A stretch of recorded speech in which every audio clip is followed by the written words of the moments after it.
মসজিদে যাওয়ার আগে তিনটা বিষয় নিশ্চিত করে যাইয়েন। তিনটা বিষয় রাতে বেলা নিশ্চিত করিয়েন, তারপর ফজরের নামাজ পড়তে যাইয়েন। এক হলো আপনার বাপ মা আপনার উপর সন্তুষ্ট আছে কিনা। আপনারা আওয়াজ করতেছেন না কেন বুঝতে পারতেছি না। আপনি বিছানায় বসে একটু গবেষণা করিয়েন, আপনার বউ সন্তুষ্ট না মা সন্তুষ্ট।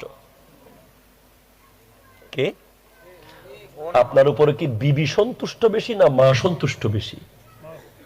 যদি দেখেন যে মা সন্তুষ্ট নয়, বিবি সন্তুষ্ট, হুরুস্তুল সন্তুষ্ট বিবি, মায়ের উপরে প্রাধান্য দিয়েছেন, তো বিবিকে গুরুত্ব দিয়েছেন। মা তো সনাতন, প্রাচীন, মূর্খ, পড়াশোনা করে নাই।